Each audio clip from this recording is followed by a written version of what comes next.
The first battle is to decide which battle to fight. सही निर्णय से ज्यादा जरूरी सही समय पे लिया हुआ निर्णय होता है। कोई कहता है अपने दिल की सुनो, तो कोई कहता है दिमाग की।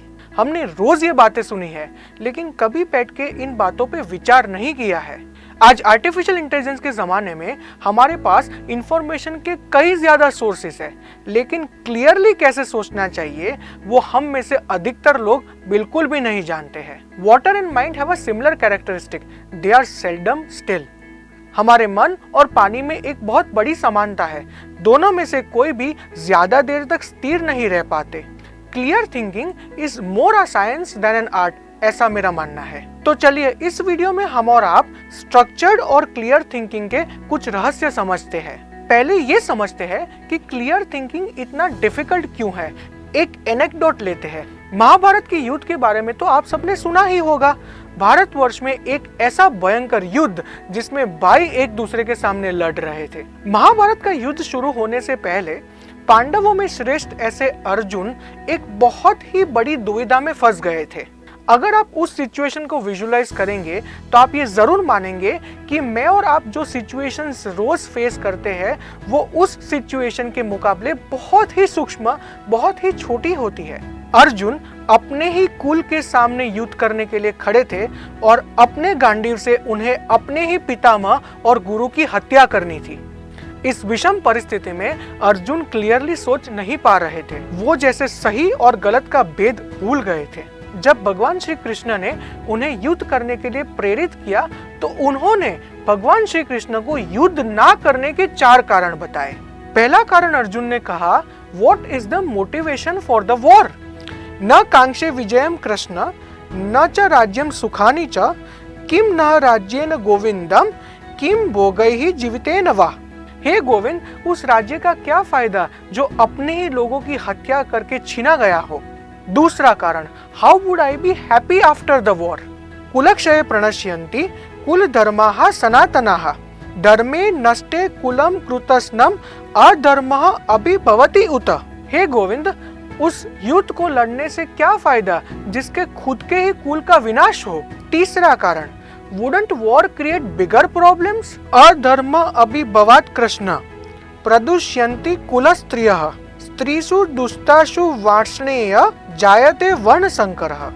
जब कुल में अधर्म प्रमुख हो जाता है तब कुल की स्त्रियां दूषित हो जाती है और कुल की स्त्रियां दूषित हो जाने से अवांछित संतानें प्राप्त होती है जिनसे कुल का ही नाश हो जाता है। कारण number 4, how should I kill people whom I worship? कथम भीष्मम अहम संख्ये द्रोणम च मधुसूदन ईशुभिः प्रतियोत्स्यामि पूजार्हा वरिसूदन। मैं किस तरह से भीष्म और द्रोणाचार्य जो आदरणीय और पूजनीय है उन पे उलटकर बाण चलाऊंगा। अगर हम इन चारों कारणों को एक साथ देखें तो हमें लगेगा कि अर्जुन का डायलेमा गलत नहीं था। एक और खुद के ही लोगों के साथ युद्ध करना था तो दूसरी ओर अपने क्षत्रिय धर्म का पालन करना था। ऐसी ही इंटरनल कॉन्फ्लिक्ट्स हमारी लाइफ में बहुत सारी बार आती है और चूंकि सोल्यूशन इंप्लीमेंट करना डिफिकल्ट होता है हम स्टेटस को ट्रैप में फंस जाते हैं। आपको डिसीजन मेकिंग बायसेस वाला मेरा वीडियो याद होगा जिसमें हमने नोवा बायस डिस्कस किया था। सब ठीक ही तो चल रहा है बायस, यही बायस को स्टेटस को ट्रैप बोला जाता है। गलत डिसीजंस निर्बलता से जन्म लेते हैं और निर्बलता विवेक ना होने से पनपती है और विवेक ना होना द्रुमित सोच का रिजल्ट है। Lack of clarity leads to lack of discrimination. This lack of discrimination leads to faint-heartedness, and this faint-heartedness ultimately leads to bad decisions, wrong decisions. इसीलिए clear thinking होना successful होने का सबसे important step है। हम 5 ऐसी techniques की बात करेंगे जो आपकी थिंकिंग को क्लियर करेगी और एक स्ट्रक्चर देगी। ये पांचों चीज मैं खुद अपनी लाइफ में यूज करता हूँ एंड आई बेट कि आपको ये बहुत ही यूजफुल प्रूव होने वाले हैं। तो नोटबुक और पेन लेके बैठ जाइए और जो भी इंपॉर्टेंट नोट्स है वो जरूर लिख लीजिएगा। पहली technique, the third party rule. Situation के सारे प्रोज एंड कॉन्स, सिचुएशन से कौन से लोग इम्पैक्ट होने वाले हैं, ये सारी चीजें आप एक थर्ड पार्टी बन के देखें। आप जब भी थर्ड पार्टी बनेंगे तो 2 बहुत इंपॉर्टेंट चीजें इस डिसीजन मेकिंग प्रोसेस से निकल जाएगी। एक होगा डिजायर और दूसरा होगा फियर। डिजायर यानी इच्छा और फियर यानी भय। इच्छा और भय ये दोनों ऐसी चीजें हैं जो अक्सर आपसे गलत डिसीजंस करवाती है। दूसरा, स्वॉट एनालिसिस। कोई भी सिचुएशन या कॉम्पिटिटर का स्वॉट एनालिसिस जरूर करें। स्वॉट में एस का फुल फॉर्म है स्ट्रेंथ्स, डब्ल्यू माने वीकनेसेस, ओ माने अपॉर्चुनिटीज एंड टी माने थ्रेट्स। ये टेक्निक सिर्फ कॉर्पोरेट स्ट्रेटेजिक मैनेजमेंट तक सीमित नहीं है, इसका फायदा हमारी रोजमर्रा की जिंदगी में बहुत हो सकता है। ये एक इंट्रोस्पेक्टिव टेक्निक है जिसके चलते हम हमारे स्ट्रेंथ्स और वीकनेसेस और सामने खड़े सिचुएशन या कॉम्पिटिटर के कारण होने वाले अपॉर्चुनिटीज और थ्रेट्स को बहुत ही अच्छी तरीके से डिफाइन कर सकते हैं और हमारे थिंकिंग और एक्शन को एक स्ट्रक्चर दे सकते हैं। तीसरा, the FNF analysis, the financial non financial analysis. हम जो भी डिसीजंस लाइफ में लेते हैं उसमें जनरली एक फाइनेंशियल कंपोनेंट होता है और एक नॉन फाइनेंशियल कंपोनेंट होता है। हम हमारे स्टेज ऑफ लाइफ और सिचुएशन के अकॉर्डिंग अगर इन कंपोनेंट्स को कुछ वेट असाइन कर सके और उसके बाद दोनों के प्रोज एंड कॉन्स को वे कर सके तो हम काफी ऑब्जेक्टिवली डिसीजंस ले पाएंगे और जनरली इस FNF एनालिसिस के बाद लिए गए निर्णय बहुत ही ऑप्टिमल होते हैं। चौथा, द 80-20 प्रिंसिपल। इसको पेरेटो प्रिंसिपल के नाम से भी जाना जाता है। लाइफ में जो हम 20% एक्शंस करते हैं वो 80% रिजल्ट्स को इन्फ्लुएंस करते हैं। तो हमें कोई भी डिसीजन लेने से पहले ये सोचना चाहिए कि इस पर्टिकुलर डिसीजन के हमारे लाइफ में कॉन्सिक्वेंसेस कितने वाइड और कितने डीप हो सकते हैं। 80-20 प्रिंसिपल हमें प्रायोरिटाइजेशन सिखाता है और क्रेडिट देता है जिसके चलते हम इफेक्टिव और फास्ट डिसीजंस ले सकते हैं। पांचवा और लास्ट प्रिंसिपल है सिग्निफिकेंस एंड अर्जेंसी मैट्रिक्स। मेरी लाइफ में 2x2 का बहुत इंपॉर्टेंस है। ये सिग्निफिकेंस अर्जेंसी मैट्रिक्स हमारे लिए डिसीजन मेकिंग को काफी आसान बना सकता है। ये 2x2 मैट्रिक्स जो आपके स्क्रीन पर है उसमें दो वेक्टर्स है। एक्स एक्सिस पे हमने लिखा हुआ है सिग्निफिकेंस और वाई एक्सिस पे हमने लिखा हुआ है अर्जेंसी।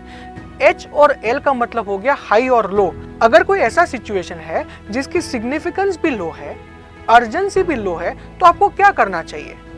आप सोच के जरूर बताएंगे कि ऐसे सिचुएशन में आपको डिसीजन पास करना चाहिए। पास का मतलब क्या हुआ? अगर आपको ये डिसाइड करना है कि आपको 3 दिन के बाद क्या कपड़े पहनने हैं, तो ना तो ये डिसीजन सिग्निफिकेंट है ना तो अर्जेंट है, तो आप इसको पास कर सकते हैं। मतलब it is a matter of heuristic. आप कुछ भी पहन लेंगे, कुछ भी सिलेक्ट कर लेंगे। लेकिन अगर कुछ ऐसा है जो सिग्निफिकेंट नहीं है लेकिन अर्जेंट है, तो क्या करेंगे आप? आपको उस सिचुएशन में एक्ट करना चाहिए, अभी ही एक्ट करना चाहिए। गौर कीजिए, अगर ऐसा सिचुएशन है जो सिग्निफिकेंट तो है लेकिन अर्जेंट नहीं है, तो आपको क्या करना चाहिए? आपके पास टाइम है, इसलिए इस सिचुएशन में आपको एनालाइज करना चाहिए।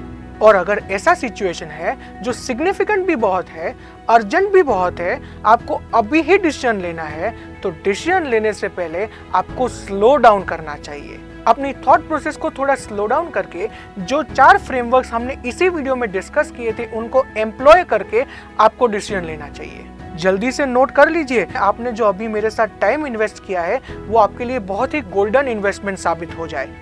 ये चारों techniques super easy to implement है, बस आपको इन सभी को अपने प्रैक्टिस में रखना है। अगली बार आप कोई भी इंपॉर्टेंट डिसीजन ले तो थोड़ा रुक कर इन प्रिंसिपल्स को एम्प्लॉय कीजिए।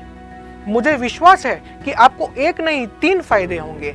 आप कॉन्फिडेंट फील करेंगे, आप फास्ट डिसीजंस ले पाएंगे और आपके डिसीजंस फ्रूटफुल रहेंगे। और आप जब कभी भी डिसीजंस ले तो कभी भी पीछे मुड़ के ना देखें। चाणक्य पंडित ने यह कहा था कि जो लोग पीछे मुड़ के देखते हैं वो कभी भी इतिहास नहीं बना पाते। अपने दिलो दिमाग से फियर यानी कि भय को हटा दीजिए, क्योंकि ये फियर जो होता है वो जनरली चीजें हमें पता नहीं होती, हम अनजान होते हैं, उनसे आता है। और आपको जो चीजें आज अनजान लगती है वो सही अर्थों में आप ही की नियति है जो समय आने पे अपने आप ही उजागर होने वाली है। तो सारांश में एक पर्टिकुलर सिचुएशन में आपके रोल को समझिए, थर्ड पार्टी के व्यू पॉइंट से डिसीजन लीजिए, चारों टेक्निक्स जो हमने डिस्कस की ऊपर उनको एम्प्लॉय कीजिए, पीछे मुड़ के बिल्कुल ना देखिए और कॉन्फिडेंस के साथ फास्ट डिसीजन लीजिए। एंड आई एम श्योर कि आप कभी अपने डिसीजंस को रिपेंट नहीं करेंगे।